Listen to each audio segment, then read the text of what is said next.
This is the 6Three podcast. Your home to the most in-depth analysis on all things sports, entertainment, and basically anything else you can come up with. Where we have some of the hottest takes, some of the craziest takes, some of the dumbest takes, and where we believe that opinions are like. And now, to your hosts, Joel, Isaiah, and Ben. RJ.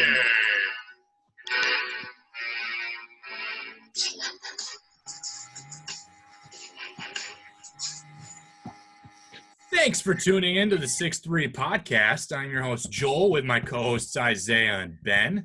Welcome to July 1. We have officially made it halfway through 2020, this wild year. Doesn't make sense. It's Congratulations, guys. You have survived the first level. Hey, that was only level 1? That was only level 1. It gets way worse. Great. I don't know, man. I'm getting married and going to Costa Rica. I think I'm in a pretty good next half of my year. You're not even surviving. You're thriving through level 1. Ooh, hey.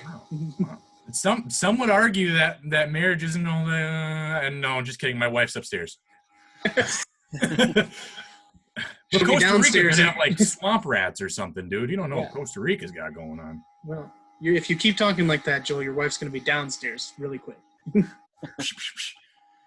All right. Well, I do want to first start out this show giving a shout out to my man Brett at the Bus Guard Group. He is the best real estate agent that I've ever worked with, and these are just some of the houses that he has on the market. I know some of you guys can afford these 4 mills. That's actually my house right there. Yeah. But definitely give Brett a good old checkout. He's at every beck and call. And I know that them as a whole, the whole Bus Guard Group as a whole, work really hard for their clients. So check them out if you are looking to buy or sell. Yeah. All right, well, we're going to kick off our linebacker draft here. Who wants to go? Ben, we'll let you go first. Isaiah, you go second. I'll go third. All right. That's good. So, number 1, I have the Tampa Bay Buccaneers, mainly because, first of all, their depth is pretty crazy. And in my opinion, they have the top 2 best linebackers as far as in the middle in the NFL. As far as the tandem goes, Levante David, Devin White. Can't really go wrong there. Let's see what I have. They also had Shaquille Barrett, who's a Pro Bowl Pass last rush nightmare. Yeah, crazy pass rusher. So they pretty much hit everything. Devin White can do it all, can cover. So can Levante David, and then they obviously fill the run really well. And then they have the pass rush specialist in Shaquille Barrett. Yeah, so, Kendall Beckwith is a solid 4 guy there in the linebacker group as well. And Devin White started out really slow last year, but he picked it up. Both him and Josh Allen were like, oh man, what are these guys getting with their first round picks? And then they kind of caught up with NFL speed, even though Devin White is all NFL speed and more. Yeah, no, I have Devin White in my Madden league, and he's a stud there, so why isn't he in real life? But, yeah, no, those top 3, Shaq Barrett, Levante David, and Devin White, I mean, that's the best top 3 in my mind in the whole league, so they should be right there at 1. With number 2, I'm going to go with the Seattle Seahawks. Now that Luke Kuechly retired, Bobby Wagner is arguably the best linebacker in the league if you're not counting some of those pass rushers. I know we had Cleo Mack in our rankings last week for D-line. But, Bobby Wagner, KJ Wright, Shaquem Griffin, all solid. Like I said, Bobby Wagner, best in the league. And then Jordan Brooks. Seahawks haven't used their first-round pick in, I think, 10 years or something ridiculous. So the fact that they used a first-round pick on Jordan Brooks, I don't know much about him coming out of Texas Tech, but I'm assuming he's good. And then, again, I don't know much about Ben Burr-Kirven, but those top 3 with Wright, Griffin, and Wagner are all solid. And then a first-round pick, I got to expect him to be good. So Seattle Seahawks, I think, lean in there right at 2. All right. Yeah, I mean, I played with them in our Madden league, and Ben Burke-Kirven obviously was still a rookie at that time, but I have worked Ben Burke-Kirven to be up a 96 overall linebacker now, so Pretty good. Potential. Pretty good. I like Jordan Brooks. I watched some of the games that he played in college, and he can certainly. I think he'll be a good addition to them as well. So that was a weird pick for me. Still, I was like, when I was watching that draft, I did not expect that the Seahawks to go that direction, nor did I expect Jordan Brooks to be one of the first linebackers taken. Yeah. So, well, because they were talking Devin White, Devin Bush, and then what else. But yeah, I mean, looking at his tape and looking at watching some of those games, he definitely stands out, and I think he's going to be a solid pro. Yeah. Number 3, I am going to take the Dallas Cowboys. I am a sucker for Leighton Vander Esch, and Jalen Smith is an athletic freak. He's all over the field. Sean Lee is the veteran presence that they need, and then Justin March kind of reminds me again like Kendall Beckwith is for the Bucks, but a quality, serviceable, above average linebacker, and I think that's a good round out of top 3 linebacker crew for me. Okay. Yeah, no, that's right where I had him too. I love Leighton Vander Esch. Jalen Smith is a stud. Again, talking about Madden, but he's my main user, and I'm just all over the field with him. I'd like to see, as I'm sure anyone in Texas would like to see, Sean Lee stay healthy for a full season for the first time in what seems like his entire career. But if he can, if he just plays more than 12 games, that's just, obviously a top 3 linebacking core in the NFL. Sure. We're on number 4. I am going to go with the Minnesota Vikings. I really like Eric Kendricks. He was 2019 first team All-Pro. He was coming off a career year. And then Anthony Barr is a stud. And, Ben Gideon's on that roster. I liked watching him play at Michigan. He's very that's a little homer in me. But I think even without them, I would still have him up there. Just a solid overall group. Bars leans a bit more towards a pass rush linebacker, while Kendricks just obviously dominant last year. If he can continue that, I mean, he would probably be up there with some of the top names in the league. But overall, as a group, I feel like they're certainly a top 5 linebacking group. Dude, as long as Anthony Barr keeps taking out Aaron Rodgers, I am on board with that. Yeah. I forgot when I was talking about Bobby Wagner, I was thinking of Anthony Barr as the best linebacker in the league because that alone. Yeah. Yeah, right? I'm good with that.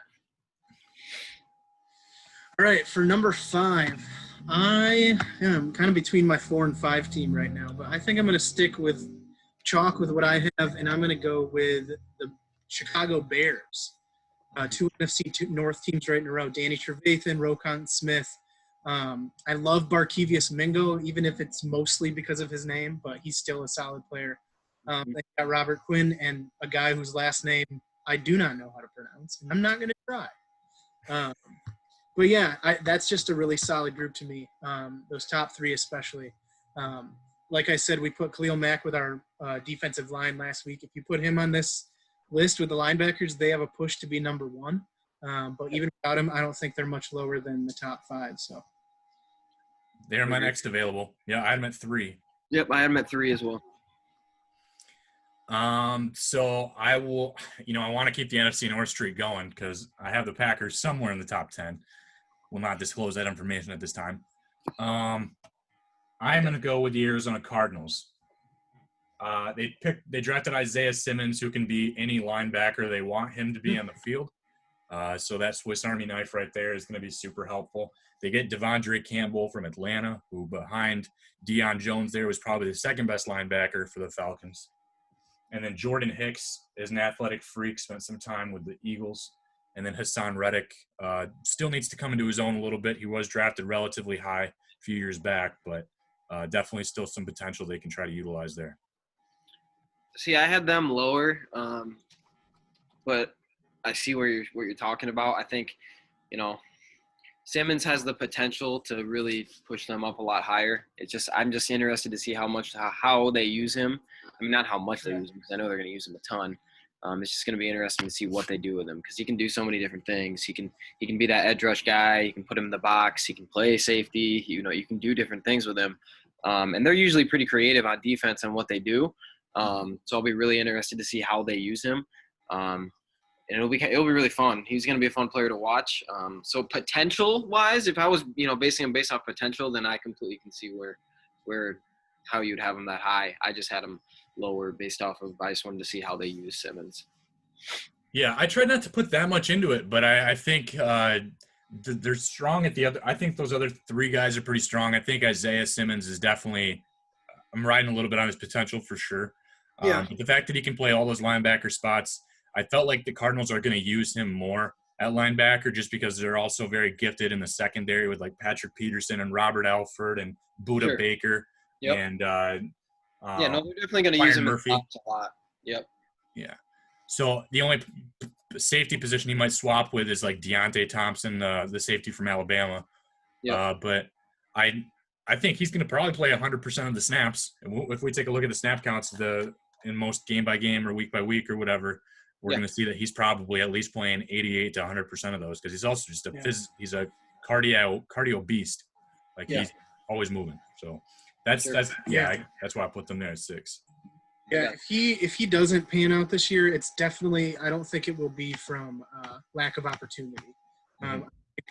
With the creativity that the Cardinals have, obviously on the offensive side, but they do have some creativity on the defensive side. Like, they will use him in every position and find which ones work. And if none of them work, then he was a textbook bust. But I don't think he'll be lacking for opportunity.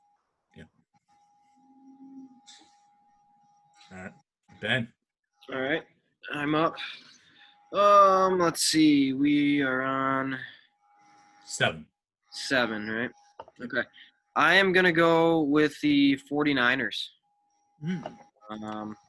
They were my next best available. I actually had them at 4.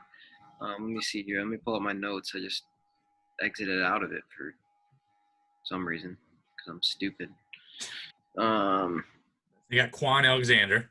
Yeah. Hold on one second. I got it right here. I had write-ups on every team this time.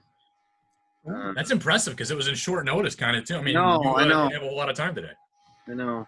Give me a second here. I had him at 7 too. I did too. I had him at 5, so they're my next available. Yeah, here we go. All right. My 5 is still in it. So yeah, obviously Quan Alexander, great against the run. You got Fred Warner, who I thought is pretty solid overall, really impressive. And then I just think obviously their front 7, they're up front. Their defensive line gets all the praise in my opinion, but those guys at linebacker really make a lot of plays. And I really like Dre Greenlaw. I think he could be really solid in the future. Just overall really good group. Greenlaw's pretty solid off the edge. So it's really interesting. Like when you're looking at all these teams, like we talked about this a little bit last week with 3-4-4-3. All to play linebacker in the NFL, you can't be like, to be good, at least you can't be like in a box anymore. You have to be able to do so many different things now with the way these offenses play and the way these defenses play. Like, you can't just be the prototypical 250-pound, 55-pound middle linebacker who just stuffs the run anymore. Like, you have to be able to blitz off the edge. You have to be able to run and play pass coverage. And I think all these guys can do it all. So. Yeah, no complaints from me. All right, with number 8, I'm going to go with my 5th overall team who's still on here. I'm going to go with this New Orleans Saints. Okay. I don't know if they have like a true superstar, but it's just a bunch of solid guys in my opinion, at least. They picked up DJ Swearinger. They got Zach Bond, who I thought was a steal in the draft at I don't know, he was in the 70s or something, 3rd round. Demario Davis is kind of coming into his own, and then I think Alonzo and Anzalone Anzalone are pretty solid there. But I feel like that's just 5 good linebackers. And to have just 5 just solid good linebackers you can pretty much rely on for the most part is like, even though that they don't have that one stud, that's just a good thing to have. A lot of teams don't. Yeah. I got no complaints with the pick. I had them a little bit lower, but I mean, Demario Davis was a beast. He was all pro last year. He's had 100 tackles the last 3 seasons. He's a beast. And if Kiko Alonso can stay healthy, which he just wasn't last year, I think they're going to be a really good linebacking core. Yeah, all these guys are physical specimens. They all look like DK Metcalfs. Like, they're very jacked people. And DJ Swearinger is probably the athletic part because he's a former safety as well. He kind of rotates in and out of safety and linebacker. Kind of like what Isaiah Simmons can do, but Isaiah Simmons will probably be better. But Swearinger has been around. He's like 29 years old. A lot of these guys are strong vets, and they're just, like I said, they're very jacked people. And Zach Bond, getting him to the 3rd round was definitely a steal for sure. So I had him at 12, but that's, again, not that far off. Yeah. I'm going to go with who I have at 6 here, and I'm going to go with the Pittsburgh Steelers. Devin Bush kind of struggled again last year and was one of the worst linebackers rating-wise in pass coverage. So definitely needs to try to get better with field awareness and stuff and keeping up with his guy. But definitely no shortage of speed and pursuit and tackle ability. Vince Williams is a very strong guy in the middle as well. Bud Dupree off the edge, and Ulysses Gilbert is one of the fastest linebackers in real life and in Madden. So that's why I'm going to put them here at number 9. I think, when you think of that linebacking core, it's all about speed with them. I mean, with Gilbert and Devin Bush, I mean, they can run everything down sideline to sideline. And I would tend to think that I would expect at least Bush will get better in pass coverage. He's definitely got the athletic ability to keep up with running backs and keep up with tight ends out of the backfield. It's just, I think his game is definitely against the run. I think that's what he's best at in blitzing. But I think I would expect him to get better.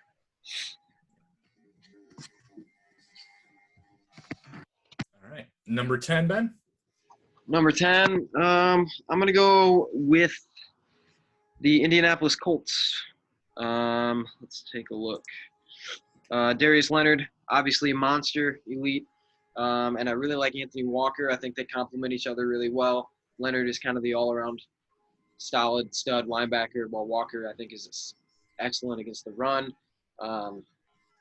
After that, EJ Speed's got a cool name. Bobby O'Keefe. I love Bobby O'Keefe's name. Yeah, Bobby O'Keefe, also a cool name. A really athletic group. Obviously, Darius Leonard is the headliner there.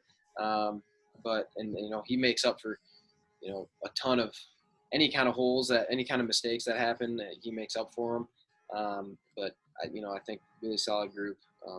Definitely in the top 10 there. Yeah. Yeah. Yeah. No, I think.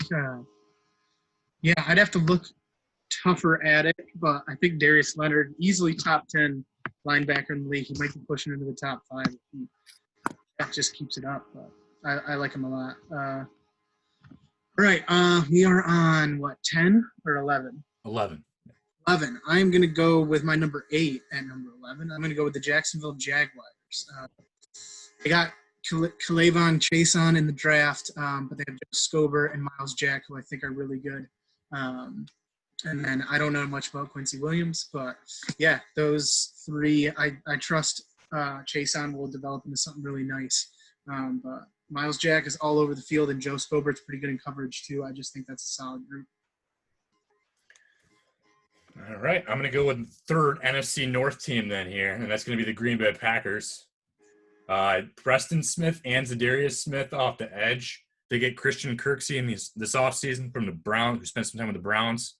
Was probably the Browns' best linebacker at that time, so put him in the middle. And then I like Oren Burks and Ty Summers as rotational inside linebacker guys as well. It's actually a pretty young linebacker group, and definitely a lot of talent and potential there.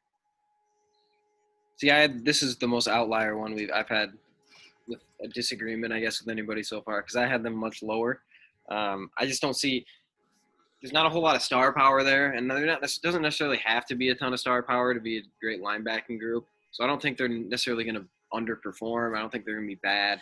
But for me to have them that high, I needed some kind of big standout name, or at least a little bit more. Like you said, they're pretty young, so a little bit more prior production for me. But I get it. Yeah, no, Zadarius Smith to me is the big guy that jumps out of there. I mean, Yeah. Preston Smith isn't a slouch, but Zadarius Smith is a really strong pass rusher. Sure. And I think just watching the Lions have to play the Packers twice and seeing, obviously the Lions don't have the best line in the world, but watching those guys wreak havoc. Watching those guys wreak havoc, I think they totaled in the 2 games they played the Lions 11 sacks in 2 games. Yeah. And in real life NFL, like not Madden, like that's a lot of sacks in 2 games. Sure. Yeah. For sure. Yeah, I had him a little lower too, but I'm not mad at it at that spot. I think I had him just only like 4 or 5 spots back. Next I'm going with the Tennessee Titans. Jayon Brown is obviously really good. Rashaan Evans, I think they're both stars. They blitz a lot. So that kind of inflates some of their numbers because they're one of the most blitz-heavy teams in the league.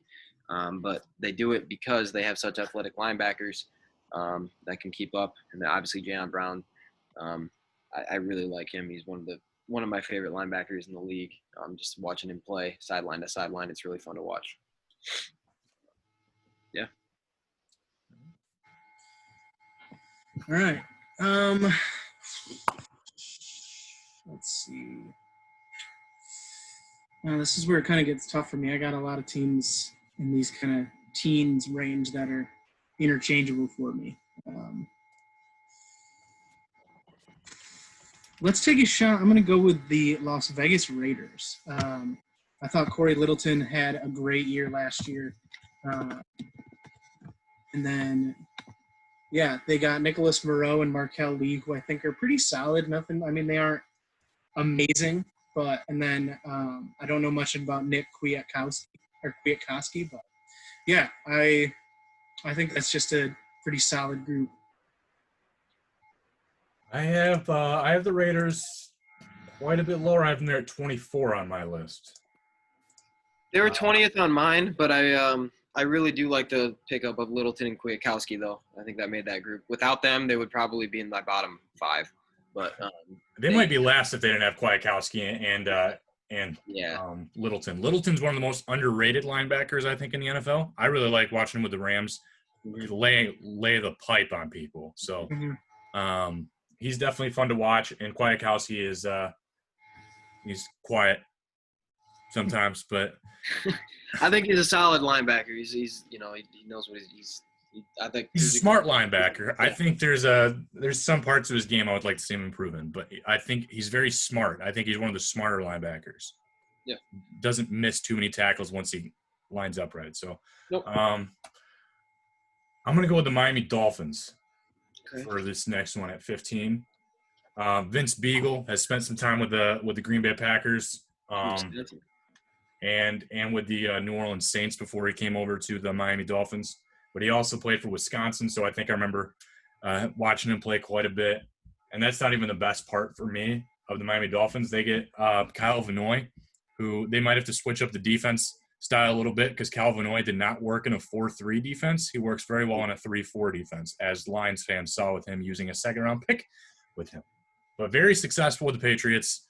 And then they also get another Patriot, Landon Roberts. With Raekwon McMillan still being young, I think there's not only potential there, but 2 guys that were studs for a division rival might be very helpful. Jerome Baker, too. Yeah, that's right. Jerome Baker's on that team, too, yep.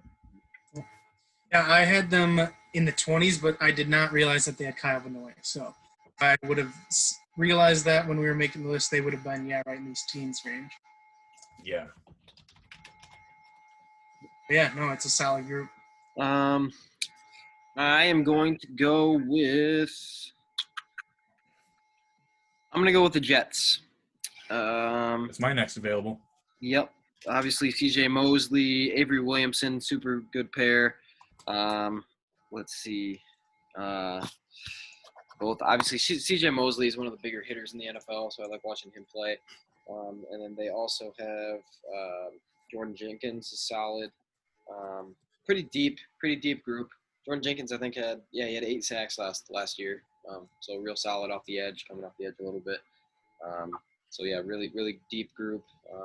Fun to watch. That defense is always really solid. Offense, a little different, but defense always really solid. Yeah. All right. I am going to go with the Baltimore Ravens next. I really liked Matt Judon last year. He's still really young and has a lot of potential and upside. Same with Malik Harrison being a rookie.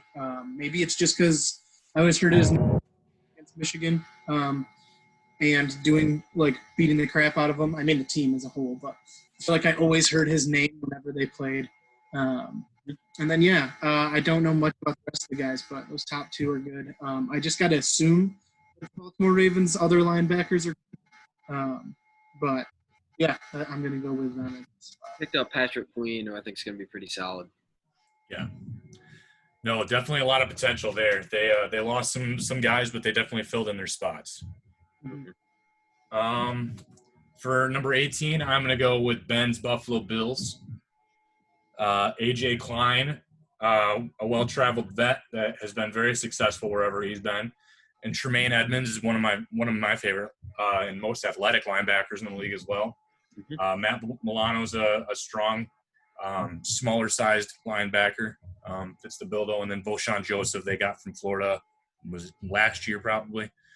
And he's a 5th-round pick that is definitely proving to be better than that right now. So I'm going to put them comfortably here at 18. Sure. Actually, crossed before I made my pick, thinking they were already picked, so I didn't take them. Otherwise, I would have made my pick. Yeah, I had them a little bit higher, but I mean, I think once we get into this, 13 to 20 range, I think some of those are a little interchangeable. Yeah. So we get towards the bottom. What number is this? 19. 19. I'll go with the Houston Texans. My next available. Cool. Yeah, I really like Bernardrick McKinney and Zach Cunningham, super solid in the middle. Whitney Merciless off the edge, really solid. So really overall good group. I just think they it really, if you got the inside and you have the edge rush, they complement each other really well. So that'll be a tough group to go against this year. Yeah.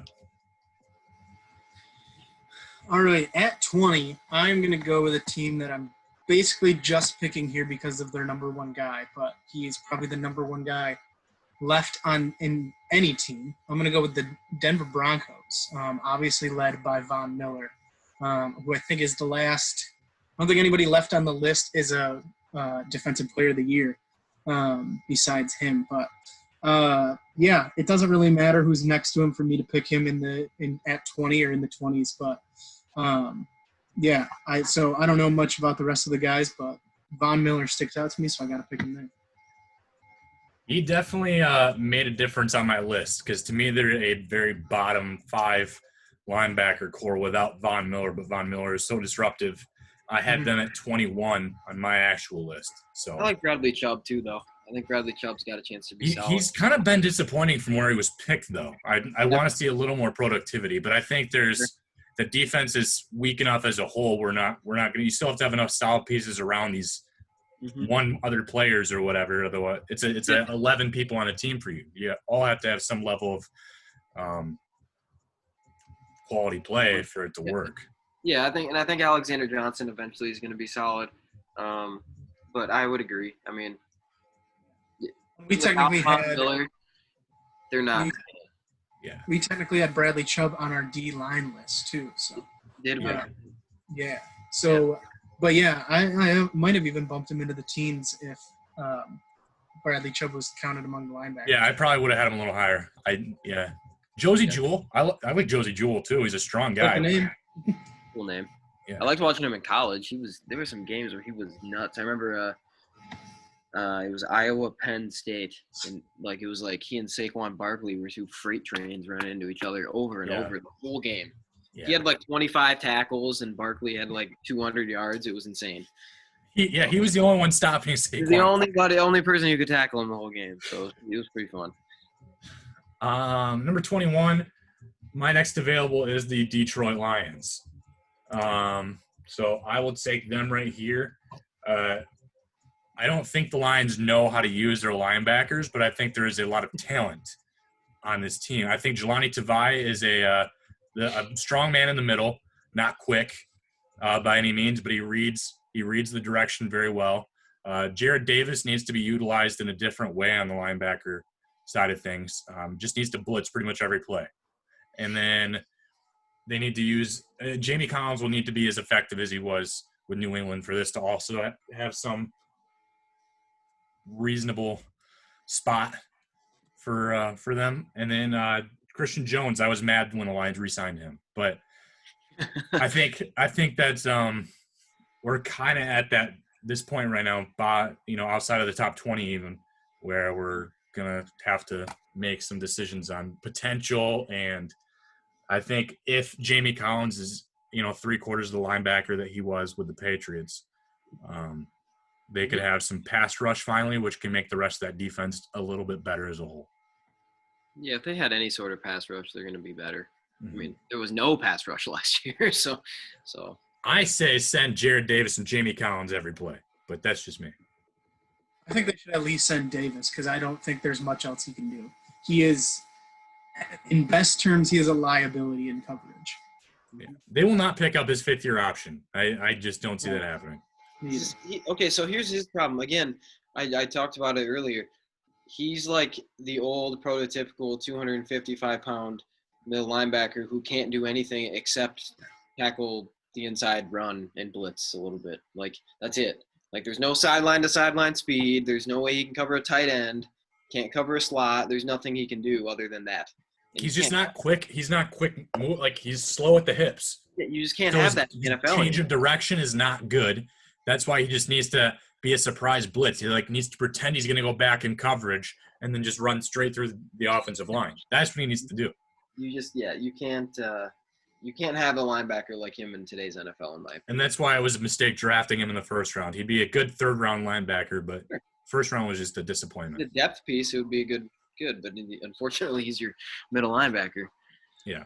I think the things the Lions need the most is just a maybe not shut down, but just a solid every down coverage linebacker. I mean, guys can cover, but they just need a guy who can basically be a safety in the linebacking core. Because I was reading an athletic article towards the end of the season, and Jared Davis and one of the linebackers they got rid of were bottom 10 in linebackers in coverage for the season. Just awful. And their whole linebacking core as a whole was last in the NFL. And especially middle of the field coverage where tight ends or quick wide receivers are just dragging across and they just could do absolutely nothing against it. Yep. Number 22? Yeah, 22. I'm going to go with the Atlanta Falcons. That's my next available. Yeah, Dante Fowler Jr., Deion Jones. Did we have Deion Buchanan on this list? Not on mine. He is not. It's Charles Harris, Deion Jones, Foysade, Oli Okun, and McCall Walker. Okay, so we probably threw Buchanan into the secondary. Safety. I might have put him in D-backs. Let me see where I put him. Yeah, I mean, that's fine. It's not a big deal. I mean, he's kind of a hybrid cross in between. But anyway, I probably would have had him around the same area anyway. Fowler obviously is great, great pass rusher. Deion Jones might be one of the more athletic linebackers in the league. Great. Talk about contrast between him and Jared Davis. He can cover anybody out of the backfield and cover tight ends. So I think, he's obviously, I think he's really a star. But they have a ton of holes on their defense as a whole, so I don't think his abilities really get noticed as much because they give up a lot of points. And it's not necessarily always on him or on the linebackers. But I think, right around low 20s is still a good spot for him because they don't have a ton of depth. Yeah, so I'm kind of finding out here that the reason I didn't have Dion Buchanan on there is because he signed on May 26, 2020. When I made these depth charts, it was May 24, 2020, 2 days before he got 2 signed. days before he signed. So, okay, I can talk about Deion Buchanan. Yeah. Hybrid safety linebacker, can obviously cover. He can run. He's been in the league, probably 5 years now? Mhm. So, I liked him when he was coming into the league. I really liked him. Thought he was really fun to watch. Undersized for a linebacker, probably, but definitely fits that role of the hybrid safety that you got to have to cover the spots in the tight ends now in the NFL. I might have upped the Falcons a couple of spots if I took into account Deion Buchanan, because I probably would have had him about 17 or 18, so maybe like 4. I had him 5 18. spots. So, yeah. So, yeah, that's a good spot. All right. Yeah, I was gonna say this might be a reach, but we don't have many good groups left on this list with our bottom. What do we have? 10 left. So I'm gonna go with the New England Patriots here. Obviously highlighted by Dante Hightower. He got hurt last year, so you didn't get to see him shine, but he's amazing. He's just incredible. He is awesome, incredible off the edge, but really not awful in coverage if he has to drop back, if they run something like that. He's not maybe your first pick back there, but he can body up with some of those tight ends because he's just a big guy. Juwan Bentley and Brandon Copeland are kind of just like, I think they both had in the 40s for tackles last year. So decent, like, okay. I don't know how much their workload was asking them to be better. And I don't know much about Shalik Calhoun, but at this point in the list, I think the Patriots are right up there with the top teams left. Yeah, so we know Shalik Calhoun from being Michigan State. Yeah. Has not been the player that he was at Michigan State. He was quite effective at Michigan State, but a lot of people did make the prediction that he might be an NFL bust just because of his work ethic. Definitely high ceiling, but work ethic is lackluster. So I had the Patriots as my second next available. So makes sense. They were my next available, so that's a good spot for him, I think. I think it'll be interesting to see how they do this year. They moved on from so much. Obviously you lost Cal Van Noy, Jamie Collins, Landon Roberts. So we'll see what happens.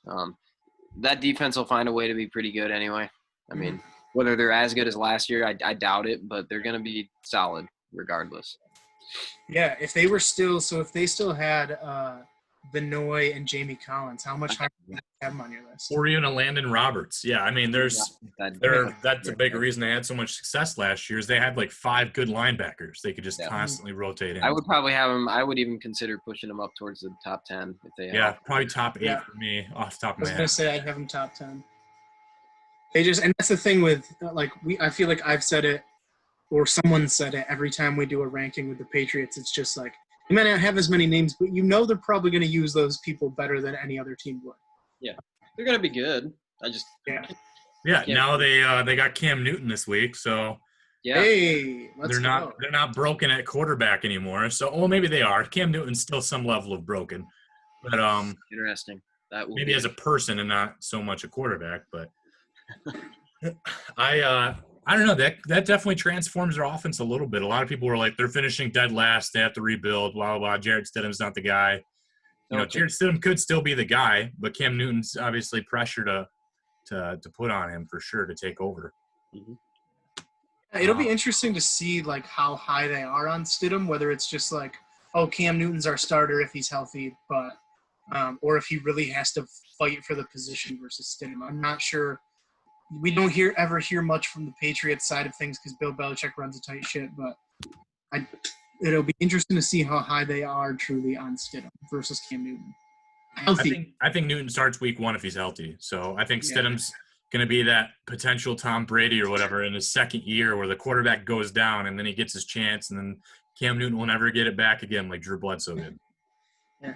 Well, and I think if Cam Newton's healthy, he shows that he can get to all-pro level if he's MVP level even. He's literally won an MVP. So if he's not scared of getting hit, that's the thing I'm the most weary of with him returning. Like, I think he will be healthy. I think people have come back from worse injuries. Like Peyton Manning came back from worse injury and went to the Super Bowl twice.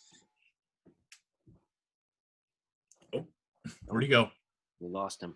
Where'd he go? Come back. You were saying something good. Dang it. He doesn't know he left. You didn't know you were gone. Missed you for a Oh, minute. I'm not gone? You are back now, but you were gone in the middle of that conversation. Yeah. Shoot. So we caught the very last few mumbles. I'm sure what you said was wise. Yeah. No, I was just saying the only thing I'm weary of with Cam Newton is whether he'll be afraid to take a hit when he comes back. Yeah. No, I think he's going to be good. And I don't think the Patriots are going to put him in positions so, that he can get hurt. I don't think they're going to run him all that much. I really don't. I mean, especially if they actually feel solid about, his ability as a quarterback. Because, I mean, that's just not what they do. I don't think – not saying they can't, develop into, do things that he does well. And I don't think they'll just completely scrap, his legs necessarily. But, if they want him to be their quarterback this year, they're not going to put him in harm's way. I mean, we ranked their offensive line in the top 10. When we did their offensive line, they have a top 10 offensive line. So yeah, for sure. Yeah, it'll be interesting to see how short of a leash he has, because it seemed like in Carolina, Ron Rivera just said like, "Hey, dude, if you feel like running, just run." I know they designed a lot, but he seemed to just be able to run whenever he felt it necessary, even if he had a wide open receiver. Sometimes you're just like, "Oh yeah, I'll just run for 10 yards," but. Right. I don't think he'll have as long of a leash in New England, especially with his injury history and who their backup is. Right. Yeah, I don't think he will be running as much. All right, number 24, I'm going to go with the New York Giants. They are a team of travelers other than Lorenzo Carter, who is very athletic, very young. He's 24 years old, ran a 4.46 combine. I like Lorenzo Carter a lot. But then they have Blake Martinez from the Green Bay Packers. They add Kyler Fackrell from the Green Bay Packers. And then they get David Mayo from the Carolina Panthers. So a lot to like on these four guys. And I think this is probably the last spot where I would at least feel semi-comfortable with my linebackers. I like Martinez a lot. I think that really helped him. Yeah. He's a solid pro. Yeah, I mean, I think I had him as my next to go back, but I think you're right. This is kind of like the end of the serviceable groups. Mm-hmm. I'd say so. 25. Let's see here. I am going to go with – yeah, this is tough. I'm going to go with the Chargers. My next available. Yep. They actually have, some names that I like. Denzel Perriman's solid. Drew Tranquil's all right. That's kind of it for me. I think they took Kenneth Murray in the first round, right? Was it second? Might have been second, but okay, yeah, maybe second, early second, if anything. But yeah, I think he'll be solid. I just don't, I don't think he's gonna be anything massive this year. So again, yeah, some good names, some playmakers. I think they can definitely be pretty good. And their front seven is solid, obviously very good up front. Otherwise, so I think that their defensive line is going to make their linebackers look probably a lot better than they really are. But yeah, we're starting to kind of dip into the groups that are. I'd be kind of worried if I was going into a game with them for sure. Yeah, this list went really well for me, though. I mean, yeah, Chargers I have at 25, and they were the next available, which means every single spot 25 and up is taken. And so everyone else is 26, 27, 28, 29, 30, 31, 32. Pretty much. I only have one that's not, and it's just one spot off. So it's been pretty cool. Yeah, I had the Chargers last, but that's because my last 5 teams, I didn't even take the time to order them because I didn't really know who anyone was. But well, that's but yeah, no. We're up to me now? Yeah.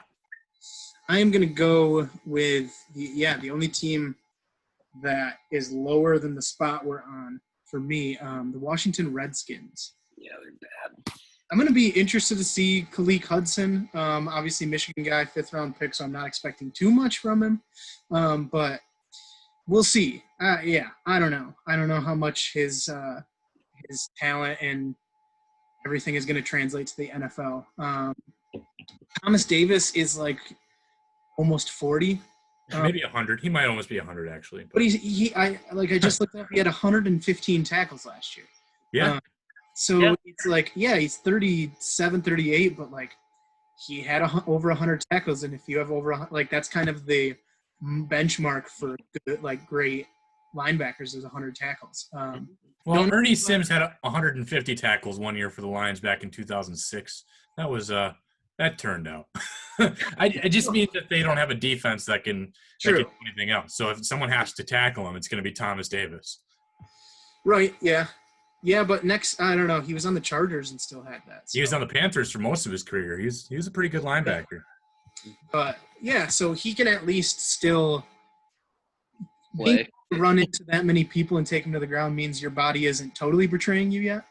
At his age, that's good. I don't know much about Bostic or Holcomb, but yeah, I think I'm just, like I said, interested to see what Khaleke Hudson will turn out to be too. I think Khaleke Hudson's going to be a really, really good special teams player in the NFL. After that, anything else they get from him is gravy. Yeah. But I think he's a solid special teamer, and I think he could even have a career doing that. I mean, and that's not that's not even slighting him. That's saying that he's good. With the Redskins, I had them at 28. Same. Yep. Reuben Foster, if he comes back, could be all right too. Yeah, that's about it. That's all I can say, along with the ancient man, Thomas Davis. We're at that point for sure. Yeah, I didn't even realize he had over 100 tackles last year, which is actually pretty impressive. So. Yeah. Yeah, only one sack though. Well, I mean, it's not like he's fast. No, yeah. He's still 100. He's got to take his walker with him, but else to make the tackle with. Not getting to the QB. Tell you that. Yeah, 52 of those tackles were him throwing his cane at people. Ball. Oh man, 27. Mm-hmm. I'm gonna go with. Man, this is really bad, but I'm gonna go with the Los Angeles Rams. Okay. I get Terrell Lewis, and I think in the 2nd or 3rd round in this year's draft from Alabama, he can be a good edge as well. So give him that little pass rush as well. Micah Kaiser is a good inside linebacker. Leonard Floyd is another edge outside linebacker that spent a lot of time with the Chicago Bears. And then Kenny Young needs a little more grooming yet. But that's where we're at. Yeah, I mean, I would have had them up higher if they didn't get rid of Littleton and lose Clay Matthews. I mean, they were both definitely some contributors last year, but without those guys, I mean, what's left? even Littleton and Matthews, I still wouldn't have had them all that much higher. I mean, Matthews is still basically the same age as Thomas Davis, and then Littleton, I think he's obviously one of my most underrated linebackers, but. But again, he's no star. He's not a superstar. But yeah, I mean, I feel bad because if it wasn't for they'll get their time to shine when we do secondary. But if it wasn't for Aaron Donald, the Rams defense just doesn't look. I think the Rams as a whole this year will be terrible. We had them 32nd at running back because of Darrell Henderson is their starter and Malcolm Brown. Right. We had him in the 20s for quarterback. Yeah, because of Jared Goff and his only play-action skill set. Their best spot is wide receiver, and that's without Brandon Cooks. It's literally Robert Woods and Cooper Kupp now and Josh Reynolds. And then tight end. Yeah, they have some decent – I think they have a couple decent – at least how they use them tight ends. Yeah, Gerald Everett and Tyler Higbee. Yeah. Yep. But their offensive line is trash. I mean, their best offensive linemen are about 35, 36 years old, so there's they're going to be – and we'll get to it when we do our discussion after our ranking, but they are definitely a run to set up the pass team. Yeah. A terrible running game, a terrible a quarterback, and a terrible offensive line. You can't really do that. No. So I think every game they will look like they did against the Bears 2 years ago. Yeah. Yeah. Yep, they're going to struggle overall for sure. All right. Number 28, Ben. I'm gonna go with the Chiefs. Pretty horrible. Willie Gay Jr., Anthony Hitchens, Ben Neiman. He played at Iowa. I remember watching him play. He was okay. But yeah, linebacker, not a strength of the Kansas City Chiefs at all. Willie Gay's actually pretty athletic, but he's just not very good. He's out of position most of the time. So Yeah. Yep. Oh man, these are some just good pickings left. I'm gonna go with the Carolina Panthers, just because Shaq Thompson is terrible, and to hear Whitehead used to play for the Lions, even though I didn't care for him too much. I thought he was good. I liked Tahir Whitehead. But I always thought they could just have someone better doing what he did. yeah. Well, I mean, he was a 5th-round pick. You don't expect much. Right. Yeah. to hear Whitehead is your 4th or 5th linebacker, then I think you got an okay linebacking core. But when he's your number 2, it's not that. Yeah, unfortunately. So yeah, I think they're the best of the worst that are left. The question is, how much would a non-retired Luke Kuechly on this team push them up? I'm like, how that would be interesting, because I had them at 31. Yeah, what do we have them at? Second to last.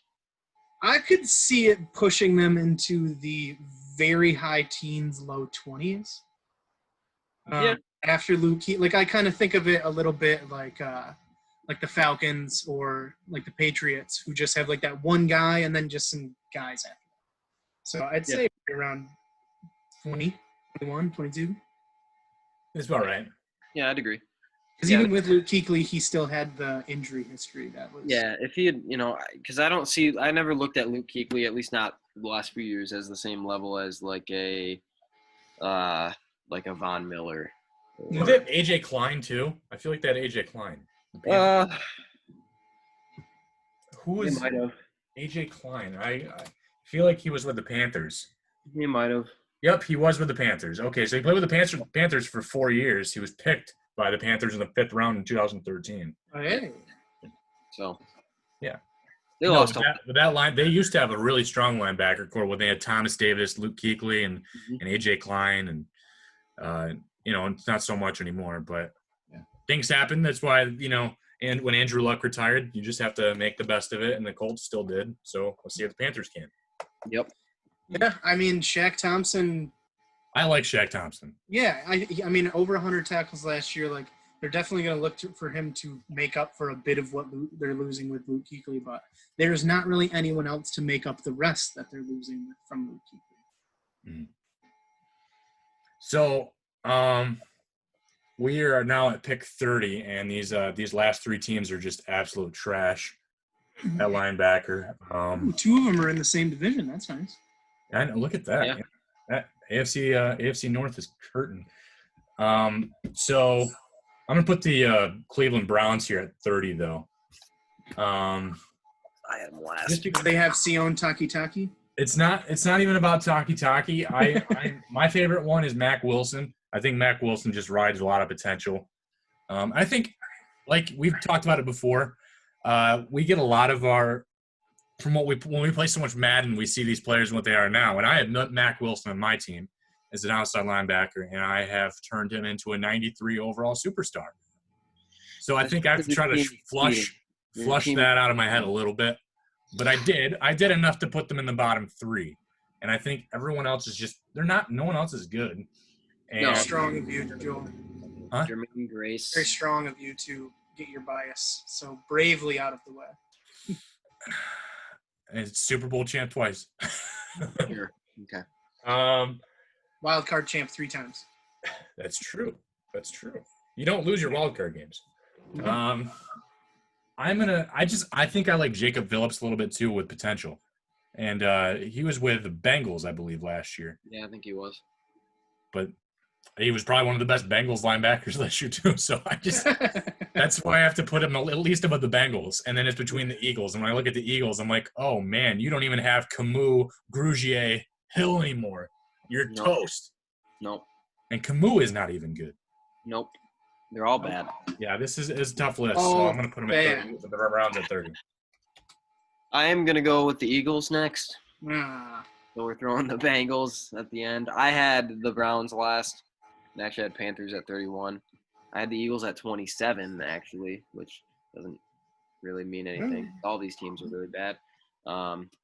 But TJ Edwards was really good in college. Nate Gary's okay. Moral victories. Good in college.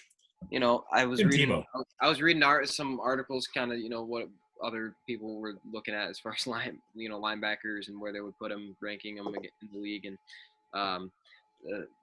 the only quote on the Eagles on one of them was, the Eagles have a really good front seven. The problem is none of them are linebackers. So that sums it up.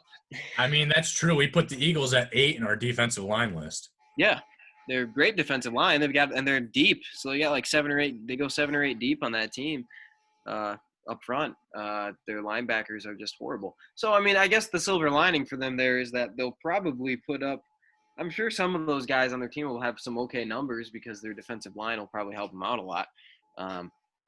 But they're bad. They're just not good. So, yeah. Well, I guess we will go with the NFL punching bag in our 32nd pick of the Cincinnati Bengals. Yeah, not much to say. I don't want to say anything. So Save us, Joe Burrow. Save us. Man, it's just – I just feel bad. I don't even know any of the that. Redskins. I know Jermaine Pratt. Jermaine Pratt's very athletic. I feel like I've heard of Josh Bynes before. Josh Bynes was the Lions. Josh Bynes played for the Lions. He had sweet dreads. That's probably why. Yeah, but Jordan Evans, Logan Wilson, not too hot. Jermaine Pratt, I just know because he's one of the faster linebackers in Madden. I mean, Logan Wilson, rookie. I mean, we'll see. No. Yeah, he wasn't highly touted, but yeah, I mean, he's obviously.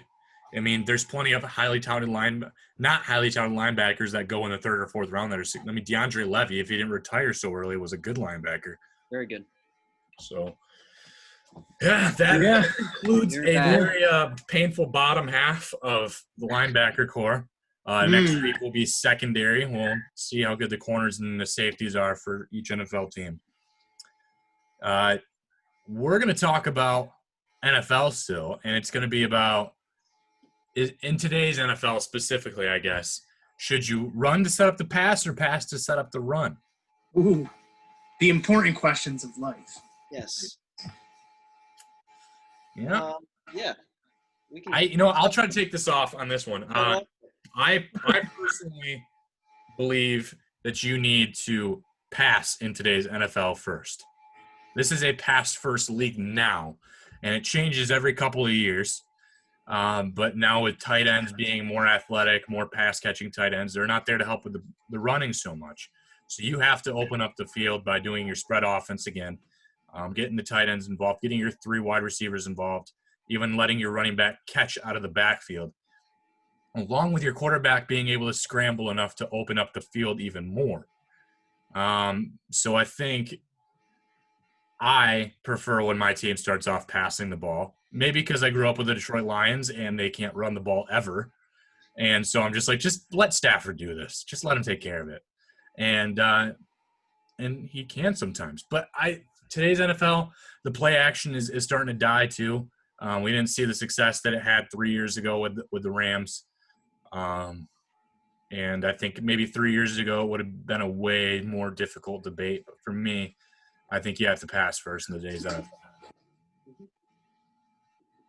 Yeah, I would agree. In today's NFL, I hate saying that because it's just the NFL. Like everything develops over time, but I feel like the teams that run to set up the pass just don't trust their quarterback. You have the Rams, you have the Bears who try to do it. You have like the Broncos who try to do it. Even the 49ers who went to the Super Bowl in their run game. The Titans went to the Super Bowl in their run game. Yeah, and like you still have those outliers because like there is success in that, especially when you have just your running game is incredible. But with those teams, if your running game stalls, everything sucks. Like teams that pass first, like the Chiefs, or like like all these teams with just solid quarterback play, the Patriots for the past 20 years, the Saints. If they're if their passing fails, they still usually have a solid run game to lean back on. I think the runs, I don't know, it's tough. I think I think you just have to pass to set up the run, just because if it can hide, I think your mediocre run game can be hidden by a good passing game better than your mediocre passing game can be hidden by a good run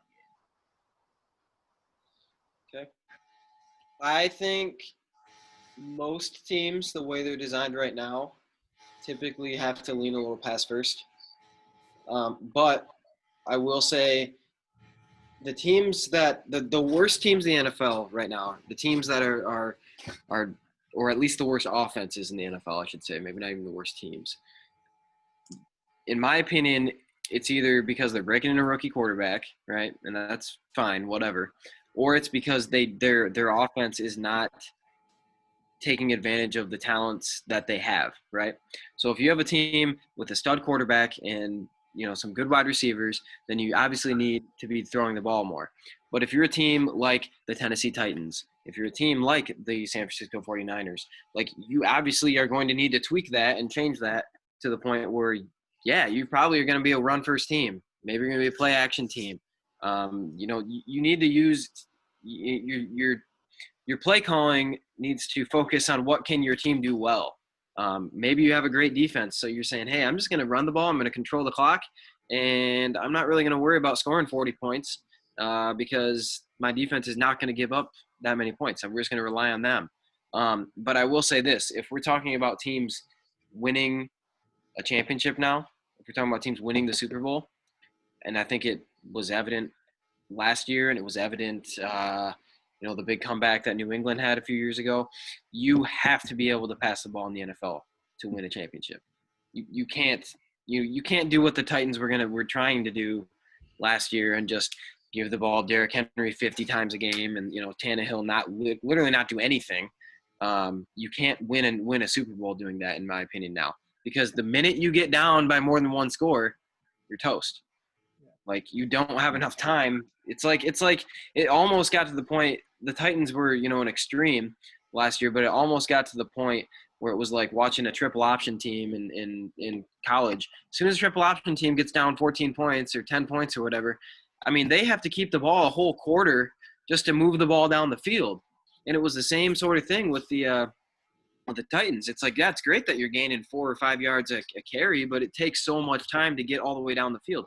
You have to be able to have a passing game to be able to come back in games. So like the Patriots, perfect example of having best of both worlds up until, we'll see what they are this year, obviously. But, with Tom Brady, last year, obviously they didn't make it all the way, but last year, they actually went to a more heavy scheme just because they didn't have the pieces to throw the ball to as much, or the offensive line to protect Brady as much. But in a lot of games when they had to throw the ball, they were able to throw the ball. And then probably the best example is last year's Super Bowl. The Chiefs get down. They're never out of a game. The Chiefs are never out of a game because they can throw the ball the way they can. And they're not out there trying to set up the run. They're not doing any of that, right? And are they the most dynamic offense in the NFL? Yeah. I mean, they're the best offense in the NFL, and I don't think it's really close. Obviously, they have the talent, but they're not out there, just, hey, we're going to just hand the ball off up the middle. We're going to set it up for later. They're trying to score on every single play. Sometimes a run is the right play, is the right decision, but they're trying to score on every single play. And they're not trying to set it up. I think the old adage of you can pass to set up the run or run to set up the pass I think it's overplayed sometimes, because I think it's just, hey, you need to take advantage of what the defense is giving you on each play, like based off of your film study, based off of, what they're doing to you on how you lined up that play. You need to take advantage of that. In some games that might be you need to run the ball more than you pass. Some games you need to pass the ball more than you run. I don't think you need to sit there as a coach and be like, we need to be 50-50, or we need to be 60-40 one way. I think it changes based on the game. And if you put yourself in a box to where, we're going to be a run first team all the time, I think that's when you get beat, especially in big games. Well, and like you said, the last year's Super Bowl and playoffs in general was a huge example of this with the Chiefs versus 49ers, but even the divisional and conference rounds with the Titans and with the 49ers. But like, I remember watching the Super Bowl, and the 49ers went on like a 7.5 minute long methodical run after run drive short pass to score and take the lead. And then I kid you not, I got some food, went to the bathroom, and came back, and the Chiefs scored. And it was just like, well, like, and I think that was something, again, with the Chiefs. You see a guy like Damian Williams, who a couple years ago, who's really talking about David Williams, he turns into a monster in the playoffs because everyone is afraid of Patrick Mahomes. And kind of have that, like, I think that was why Kerryon Johnson had a lackluster second half of his year last year, because Matt Stafford was out. When Matt Stafford's in, people are focused on what Matt Stafford is going to do. They are on what's going to come out of the backfield and who he's going to throw the ball to. So when you do a play action or like a cute or a halfback draw, I love when they run draws because it gets everyone kind of on their toes and gets like another 3-4 yards on Kerryon Johnson's carry. And with other teams with a stud quarterback, that was kind of like how we saw Le'Veon Bell break out in Pittsburgh, because everyone's worried about Big Ben.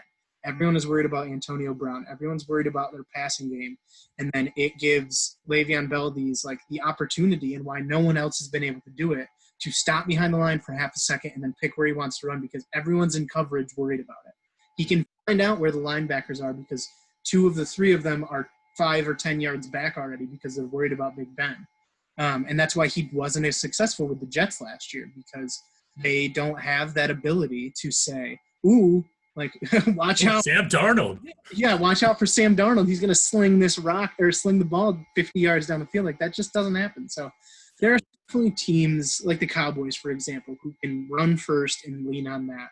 And that's one of the reasons I'm not totally sold on Dak Prescott, because I think a lot of his success is because of Ezekiel Elliott. I think he's a good quarterback, but you can have teams like that still. But we've seen with the Cowboys, like, they have not lived up to expectations because they don't pass first. They're not an air raid team. And that's kind of like, that's starting to get what you almost need to be consistently to be successful. We're still going to have a team every couple of years or every 4 or 5 years that just like is run first. They just run like crazy and they dominate all season running the ball because they just pour on the run against these teams who don't know how to deal with it and don't have the speed to deal with that. I think that was the 49ers' biggest bonus, is because all their running backs last year just cook down the field. And once they get a little bit of separation from one good block from George Kittle or whoever it might be, they're gone.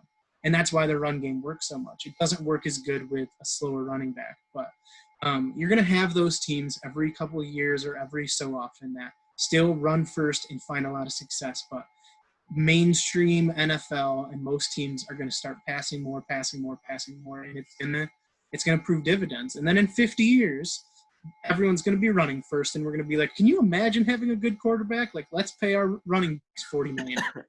Yeah. That's the reason running backs aren't even worth anything anymore. Like, people don't want to pay Melvin Gordon. They weren't going to pay Melvin Gordon right off the bat last year, and now they're not. This year, Delvin Cook wants to get paid, and they're not going to pay Delvin Cook because why? Like, everything is running back by committee for a reason, other than a few outlier teams that have one beast running back that they don't need to worry about anyone else.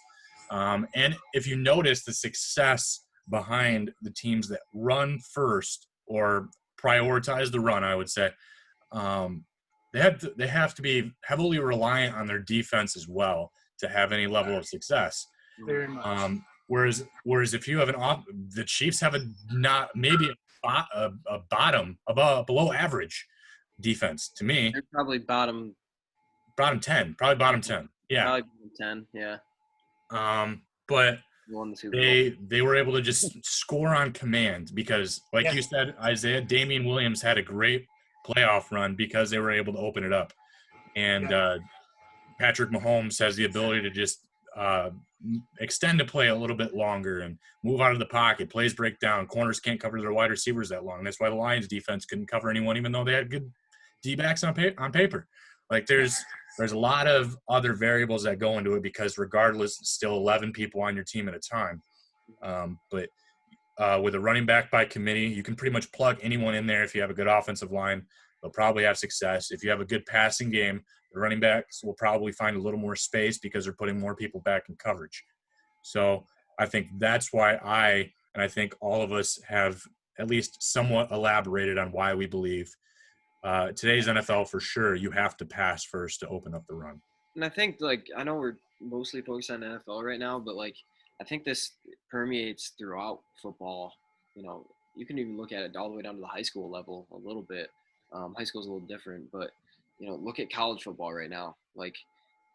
The teams that are winning, okay, you could have a dominating defense, and that's awesome. And, these defenses that, are in the college football playoff, they're really good defenses, and they're still getting lit up for 45 points. Why? Because the rules of football now dictate that the offense has an advantage, right? The hurry-up offense, the run-pass option stuff.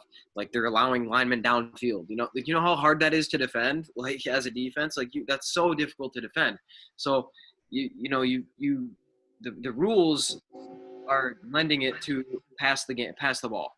It makes absolutely no sense if you have all these great athletes, right?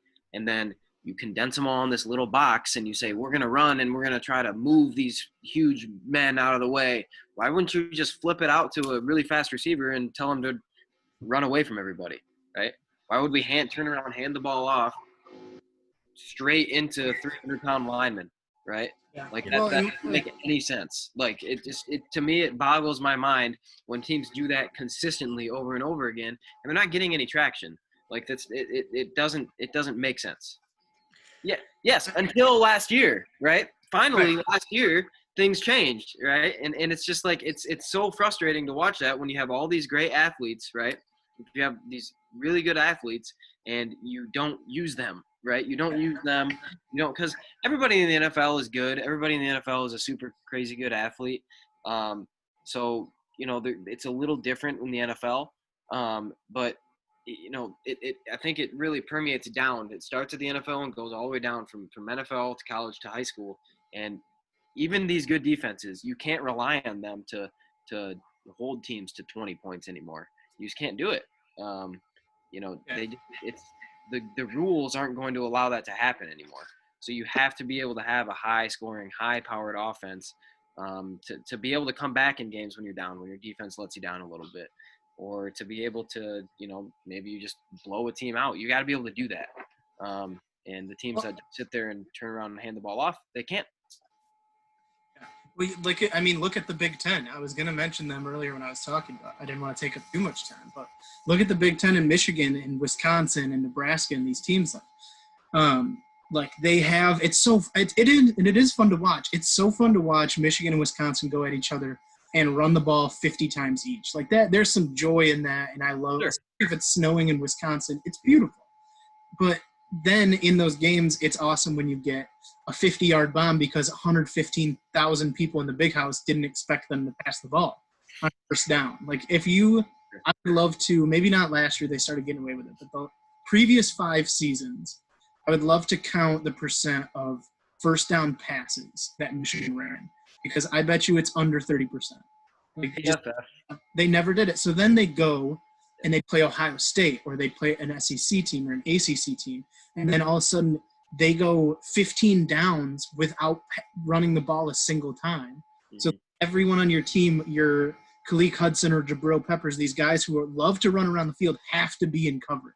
Mm-hmm. Then they give the ball to J.K. Dobbins and he runs 100 yards. And they set up the run with the pass. That's how they do it, and that's how they find some of the success. That's why you see that often in college football, and that's why it's permeating in the NFL. Look at Trevor Lawrence. Travis Etienne had 300 rushing yards because everyone's afraid of Trevor Lawrence. It's the same with the Chiefs. That's why Damian Williams can be so good. I think there are certain schemes that it works with, but I think in the broad spectrum, I think you certainly have to pass first.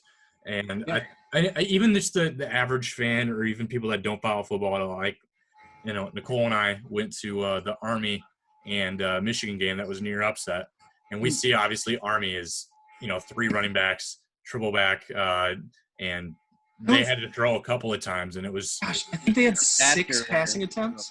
I think they might have had 6 passing attempts. Yeah, and I think their quarterback was 2 for 6. Yeah, no, and with like 2 interceptions. It was but like my wife was just watching even when Michigan was playing the game, and they're like running Zach Charbonnet right down the middle, and then they're taking turns, and they're gonna go put in True Wilson for a little bit, and then like my wife looked at me and was like, "Why are they running into these 300-pound guys?" Like we literally talked about earlier. Like why? What is the purpose of not spreading out this defense when you have these athletes like Donovan Peoples-Jones and Tariq Black and Nico Collins and Sean McCune and Nick Eubanks? You have these athletes, use them, and it was for whatever reason. Obviously, Josh Gaddis did not seem to trust Shea Patterson enough, and obviously we see why because he barely got signed by the Chiefs. But and it's beautiful when you can run up the score 78-0 versus Rutgers, but when you play Ohio State, it doesn't work. Yeah, you got to be able to pass. You got to be able to spread the ball a little bit, and when you're predictable and you're running inside zone runs with Zach Charbonnet, like it's not going to work every time unless you're playing, like you said, Rutgers or Indiana. Well, that's my thing. Like, if you can in a certain game just absolutely steamroll a team. You don't see it as much in the NFL. It doesn't really happen as much anymore. But every once in a while, you'll see it where a team just runs for like 350 yards, and it's just like, what happened? If you can do that, and like it just so happened that game you had them schemed somehow, or just like your team just played an incredible game, or you're just that much better, great. But you're not going to be able to do that every game. Like there's no way through a whole, in college, 14-game season or 13-game season, and in NFL 16-game season, that you're going to be able to do that every game. So you have, and you're really not going to be able to do that most games. So you have to be able to throw the ball, or what I like to say, you have to be able to at least threaten a pass on every single play. So even if you're lining up with 3 or 4 receivers, and you're threatening a pass, so a team has to think about it, and then you end up running the ball like that. That you win there, right? So even if they're like you guys have been saying, even if they're thinking, oh shoot, hey, Brady's about to pick us apart here, Ben Roethlisberger's about to pick us apart here, and they're scared of that, that opens up the run. Yep. And maybe you end up running the ball more that game, but if they're worried about the pass the whole game, then you win. Well, yeah, when a team like Michigan trots out 2 tight ends on the field, they're running the ball. Like, it's like, oh, they're running the ball. Like, why would we not put in all our biggest defensive linemen and our biggest linebackers right now, because we know this formation means they're running the ball. And it just like, if you don't threaten passing, like you said, if you don't have the threat that Shea Patterson will do play action, roll out, and throw a bomb, like luckily Michigan had that in some points last year, and it started to pay dividends. They just didn't lean fully into it when they probably should have. But if you can do that, you're way more successful than if you can threaten the run. Mm-hmm. Yeah, threatening the run. I mean, anymore, there's no real play action game anymore. Like, where you can't, tighten up and you have one receiver and then fake the run and then go deep to that one guy. Like, that's going to be covered. Like, that doesn't happen. This isn't 1972 anymore. Like, you used to be able to do that, but you can't do that anymore. Yeah. Which is why I would never pay a running back more than $10 million. I agree. Yeah. Which is why I'll be shocked when if Dalvin Cook gets paid. Yes. This could be a holdout, but I'd rather pay 2 guys $5 million than 1 guy $10 million. I'd agree. There you go. Yeah, so good show. Definitely brought a lot more out of that topic than I definitely anticipated, but that was some good stuff again. Just freestyled. And so next week we're going to do the secondary, and we'll come up with another random subject off the cuff, probably like 3 hours before the show, and we're just going to freestyle it again. Sweet. We only have 2 weeks of rankings left. We got secondary and then special teams. Secondary and special teams, yeah, and then we'll find another list or something. We'll figure it out. For sure. All right, guys, check us out here at the 6Three podcast. Posting all the latest episodes here, way down the list, and then we have a funny about page that definitely will make you laugh a little bit, maybe pee your pants slightly. Everybody loves a good pants pee, so check it out at the6three.com. Check us out on Twitter and Instagram at the6three, and on our YouTube channel. Subscribe and like Ben's wife did today. Shout out to Katie. Hey. She did. Yeah. So Yeah. I'll tell my fiance too. good. Yeah, no, Ben's wife spent 2 hours watching our shows today. She did. I don't. You have to be really bored, probably. But what more? That's why I'll give her a shout out. Doing anything, but yeah, cool. All right, guys. Well, good show, and we'll see you again next week. Yep. See ya. See ya.